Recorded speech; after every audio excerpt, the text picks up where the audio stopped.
going on? Thank you for that intro, as per usual. Okay. Wasn't pretty, but you take the 2 points and you move on. Yeah, I mean, they 100%. were robbed kind of on a weird goaltender interference call, anyways. They should have had the 2 points in regulation, but no harm, no foul. At least St. Louis is in the other West Division, so you don't mind giving them 1 point right now.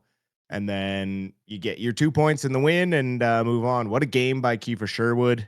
Continues to stay hot. Really doing some heavy lifting here while all the injuries are happening. So, great to see him continuing to thrive in a top 6 role. What an underrated shot he has. It beat Binnington again in the shootout, but just couldn't beat the post. The other game had the shorthanded goal almost in the first period. This game almost had another shorthanded goal. Had one called back last period. So, I mean, he could have 6 goals in the last 2 games, right? So, just an absolute tear that he is on, and you love to see it. However, the more he does, the more the money goes up. Yeah, sign him immediately. 8 years, $20 million, get her done.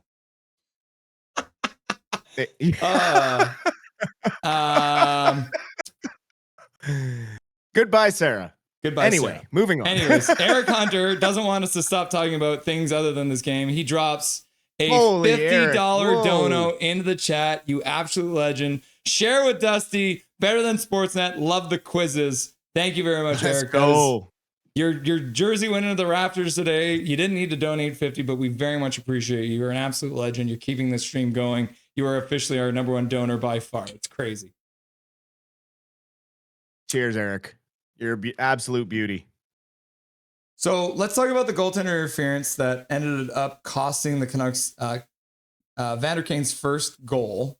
Let's start off by talking about that because the way I saw it, the contact between Mackenzie McEachran and Jordan Binnington, it looked like Binnington's skate was outside of the crease at the time. So can you explain to me, even if let's say the goalie is outside of the crease, if you contact him there, is that supposed to be goaltender interference by the letter of the law? Not technically, and I think it had more to do with the stick up against Binnington's chest during the second save, which you can only really see from the overhead view, and they only really showed it one time. I'm curious to see if Foote talks about it in the post-game press conference. I'm sure someone will ask about that. And he should have an answer from the referees as to why that was turned around. The call on the ice was a goal, and because it was taking so long, normally those are like, okay, maybe there's not enough to overturn it. But then when you look at that overhead view, he does kind of obstruct Binnington from making the actual save on the goal. And I think that is where that call was made, unfortunately. The goalie's entitled to make their save, whether that is in or out of the crease. You're not allowed to impede the actual save. It's not a penalty. It's just no goal, right? Whereas when they're in their crease and you hit them or contact them, that is more the penalty side of things, where it should be called for 2 minutes for goaltender interference. We've seen goals called back for less. Sometimes you just never know with the NHL. That one is unfortunate. When you look at the overhead view, I can see why they did it, but you really wish that one would have stuck. Evander Kane really could have used that goal to kind of get him going, but he still has 4 assists on the season and had an assist on the first Sherwood goal on the power play with a really good forecheck to get it back out in front to Sherwood, and Sherwood sealed the deal. And then, of course, Sherwood went on to finish off his Hattrick with an absolutely dynamite game. Yeah, second career Hattrick for Kiefer Sherwood, both of them coming with the Canucks. The last one coming back in December 2024. So it's been a while, but man, he's been hot lately. And then even hitting the post, like you said, in the shootout, clean shot right past Binnington, but couldn't beat the bar. So Binnington will have to buy some beers for his posts after the game. Let's talk about the Evander Kane no goal, because obviously we were stoked to see him finally get a puck in. It was a kind of a scrambly play, but he managed to scoop it by. But the one thing I want to point out is literally on the 2 shifts before that, he gave the puck away twice. This is just, I think we just have to accept the good and the bad from Evander Kane, because leading up to that, he made 2 insane no-look passes to the middle to no one. And there was probably, I would say, if I were counting in my head, probably 5 in the whole night where he did that. But then he scores a goal like that. So if we can start seeing that kind of production, it kind of hides the mistakes that he makes, doesn't it? Yeah, I mean, that's what we talked about even before the beginning of the season. As soon as they picked up Kane, right, you're going to have to live with the mistakes and the bad penalties at times if you want that gritty energy type player.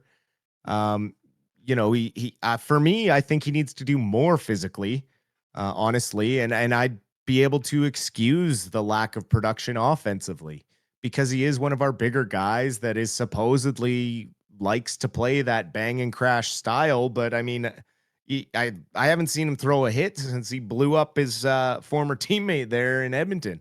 Um, not like a devastating hit. You know what I mean? Like a game changing one to get the boys going. He's still physical. Don't get me wrong. He's Evander Kane. He's always going to be physical. But I'd like to see more of that. Trying to move the needle, be a little more aggressive. Trying to get guys afraid of his forecheck, right? Like that is where he needs to get to so that he's going in and winning more puck battles because guys are letting up or being a little more cautious because if they don't, he's going to just smoke them through the boards into the 10th row. And that's more the Evander Kane we need because with that space will come more offense. And that's what makes him more effective. But in turn with that, he needs to keep it in check emotionally. Even you kind of saw it creeping in a little bit there on that face-off play at the end of the second period. Or at the end of the third period, rather, when they were trying to set up for a goal. They had 4 seconds left. Or second, I'm getting my periods mixed up. One of the periods they were setting up and Kane was trying to direct traffic. He was trying to say, oh, we need to set up over here on the icing. And the coaches are trying to call him off the ice because they want Ratu out there and he's trying to direct traffic. And it's like, shut up, listen to your coaches. Yeah. Like we get it, but this isn't your show and you haven't really been performing offensively. So excuse us if we don't really care what you have to say about how we set up in the offensive zone right now. So, there's just those moments where that ego creeps in and it makes me nervous because he's known to be kind of a drama queen and can get on, the bad side of teammates. And hopefully it doesn't continue that way. And hopefully he can find something. It's not that he's not trying. It's just, he doesn't look like the Evander Kane that's an effective player yet. And I think it still kind of comes with the fact that he's kind of being bounced around and doesn't really have a dedicated line yet. And with these injuries, that's going to be a problem. But for the most part, probably one of his better games other than some of the turnovers. Didn't cost us in the end. Canucks bounce back heavily in the face-off dot to take the advantage in this one, 52% to 48, which is phenomenal to see. After that first period, I was a little worried. Petey was kind of getting worked in the face-off dot, but bounced back nicely. 65% he finished at. Yep. So, just a really solid first game on the road, especially with all of those friggin' injuries and then losing Besser in the first minute, right? We don't see this very often because Max Sasson didn't take a single, or at least if Max Sasson took a draw, he lost it. But the Vancouver Canucks only had 3 people win faceoffs, but all 3 of those players, Pettersson was at 65%, Lucas Reichel, who has just like gone from a 40% over his whole career, and all of a sudden he's here as a Canuck. I'd say as a Canuck, he's probably 54, 55%, because he was 54% again tonight, and Ratu also at 53%. So between those 3 guys, they end up getting the Canucks face-off all the way up to 52%, which is very impressive to see from a couple guys who were taking some crap for not being good in the face-off dot. So that's good to see the boys kind of turning things around on that. Definitely. The defensive minutes I thought was very interesting. because obviously Tom Willander in the lineup again. We expected, Hronek had his 25 minutes and 40 seconds. Tyler Myers was at 24 minutes. Marcus Pettersson. So we expected all that. But the interesting thing happens here when it's Tom Willander almost at 20 minutes and DPD down at 12 minutes. Was there, what are you seeing? Why would they end up? Because PD has been on this team since the beginning of the year. Is it strange to see Tom Willander getting those extended minutes in a game so quickly in the start of his career? I think, DPD's had a rough couple of games in a row here. And again, tonight, just, bringing one off a teammate. Yeah, it's a one-timer, but you need to be a little more aware when guys are in front of the net, right? Like you need to keep it along the ice or shoot it wide. I'm not saying that he could have prevented that in any way. That was kind of a freak accident, but there is certain awareness that you need to have when you take certain shots. He's been asked to do a lot more than I think his skill set allows. Was he a great addition last year to this defensive group? Absolutely. Do I think he's slowly being lapped by some of the other prospects? Yes. It's pushing him a bit further down the depth chart when you see Willander come in and handle himself so well in these first two games that he's played in.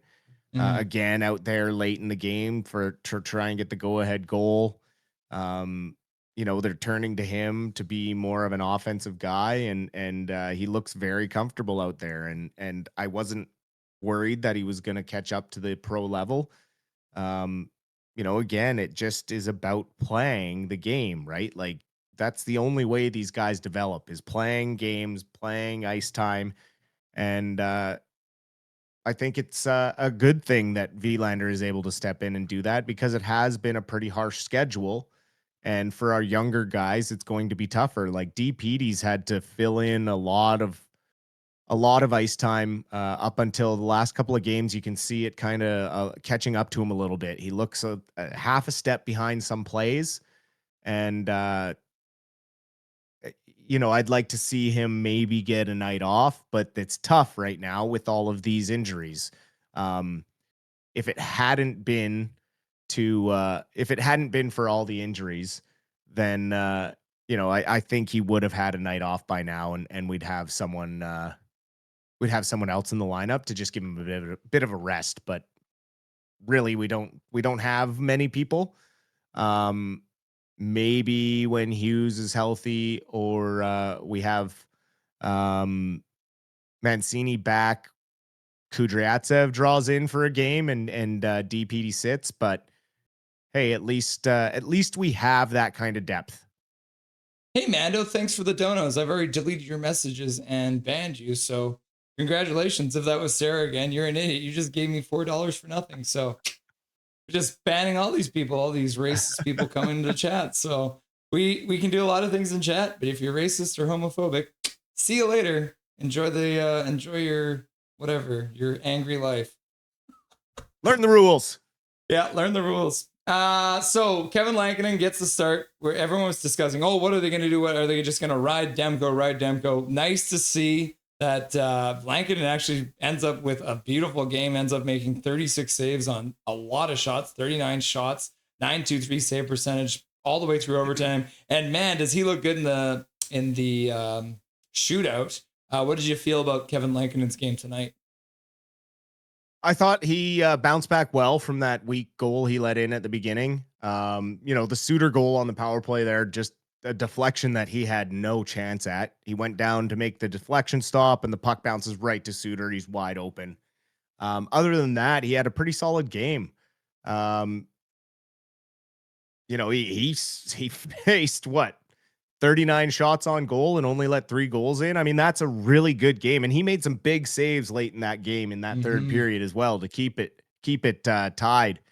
And when the goal was called back and St. Louis was pressing with a bit of momentum from that, it was tough. You didn't want to see them lose one in regulation after that brutal goal called back. And so I really think that this was probably his best game of the year so far. And it's good because he's going to have these scheduled starts. I had a feeling this one was probably going to go to Lankinen with the back-to-back coming up. Especially since it's a tough back-to-back, they may go Demko this weekend. So it wouldn't surprise me, especially with an early game in Minnesota at 3, I think, Pacific time. And then they go into Nashville, which, typically isn't as a good a team they used to be. So if Canucks can limit the shot total against Minnesota on Saturday, then I wouldn't be surprised if we saw a Demko weekend. Yeah, I think Foot said as much. That might be what happens with the day in between there. So we'll see.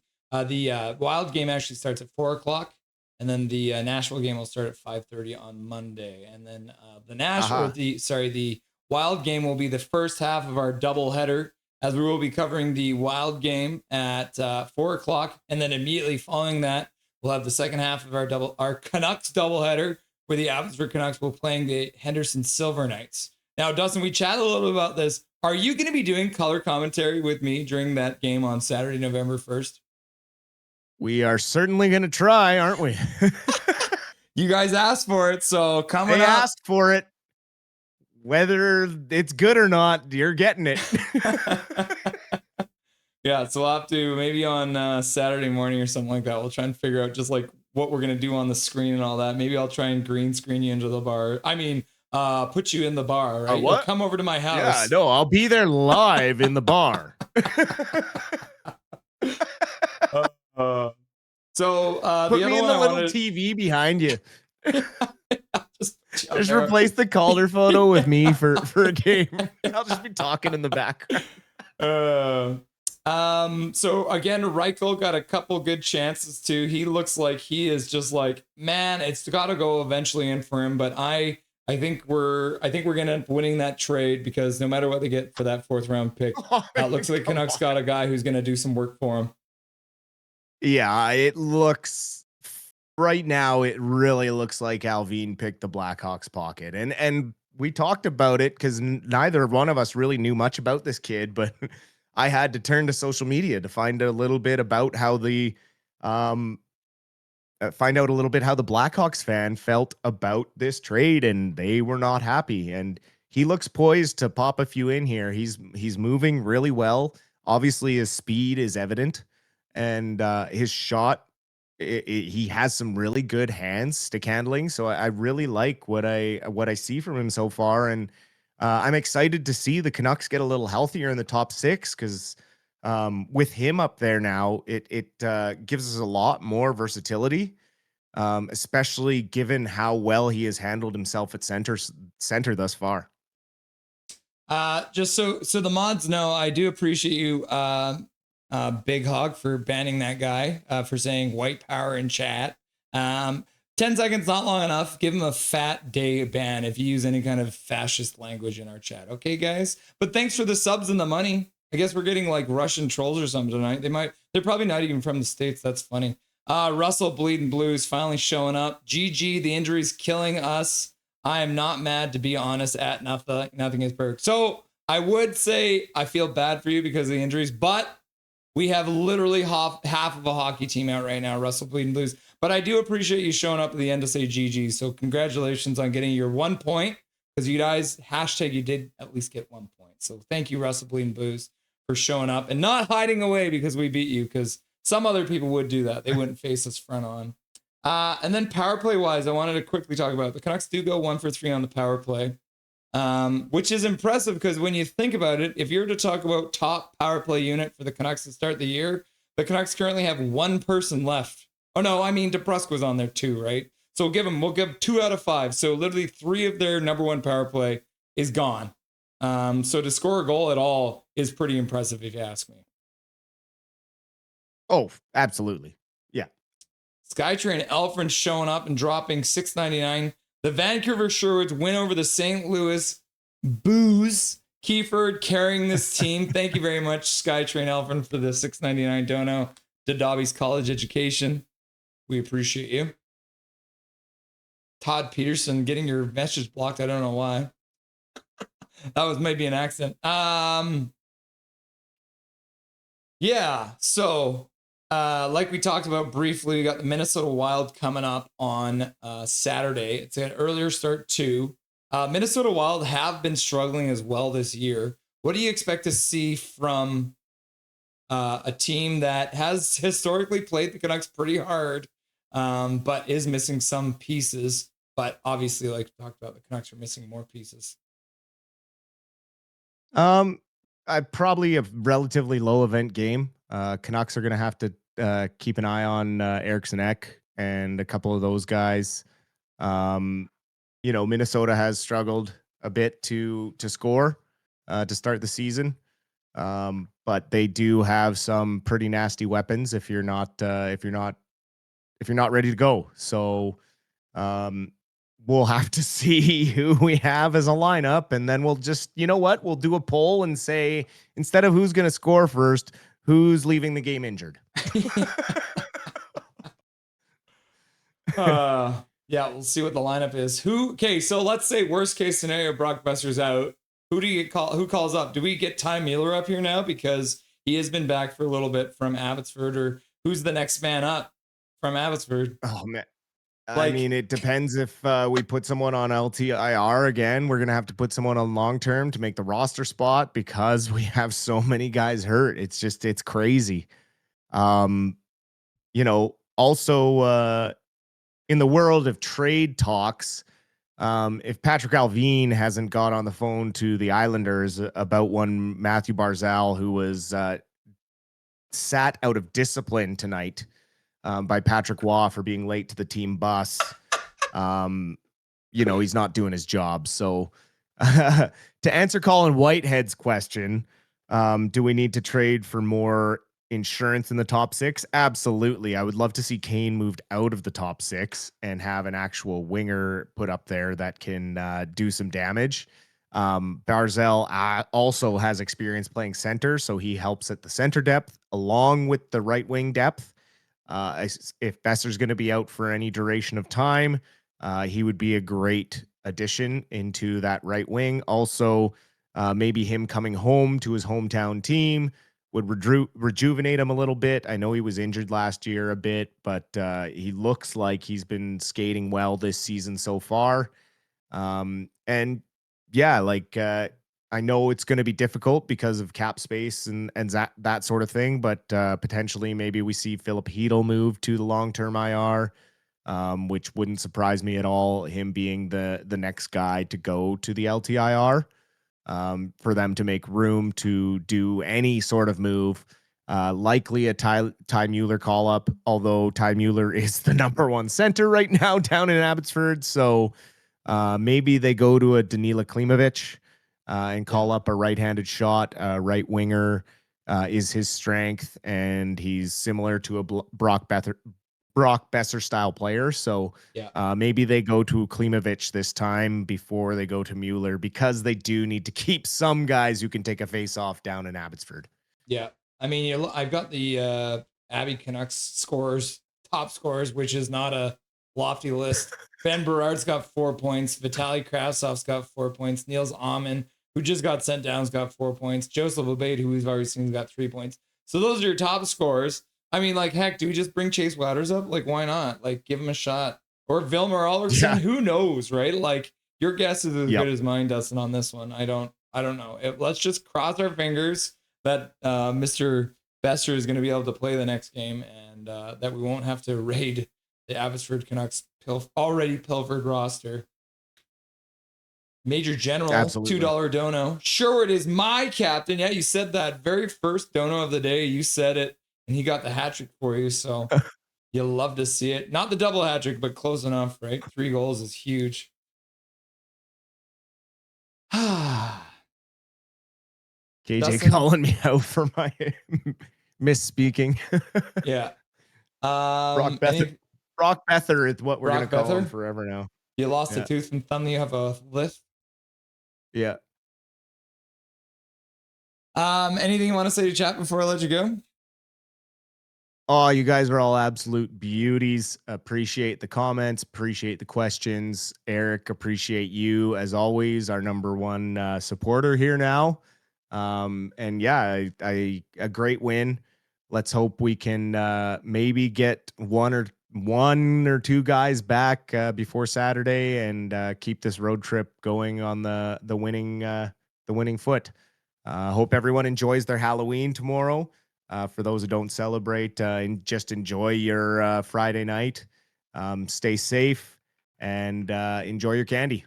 Yes, we should say go Blue Jays too. For anyone who we didn't even mention that, but Game 6 will be tomorrow night too between the Blue Jays and the LA Dodgers in Toronto. But they do have Yamamoto starting, which there is a very real chance he could. Like I said, my buddy Chris Vogel, who's a huge Toronto Blue Jays nerd, says Yamamoto could win that game all on his own. Dustin? I said I was going to kick you off, but do you kind of want to see Game 7? Like that would kind of be fun, wouldn't it? I mean, it would be fun for sure, but we got a busy day on Saturday as it is, so it'd be nice to see the Blue Jays end this tomorrow night when we got a night off. Yeah, that would sound good. Yeah. Although I will say I did see, what was it? The Blue Jays, the first 2 times they won the World Series, they clinched it both games in Game 6. So if they get it third Game 6 in a row, we'll just call them Hail Satan because that'll be 666. And I don't even know what to say about that then. Awesome, yeah. Where's the Tenacious D song we need? Hail Satan! Hail Satan! Hail Satan! To evil. Dustin, I look forward. It should be fun to do some play-by-play and color with you. So like I said, Saturday, let's hook up and we'll try and figure out what the actual format will be. And then we'll go from there, my dude. So enjoy your Friday night and we'll chat again on Saturday. You as well. We'll talk to you then. Nothing is perfect.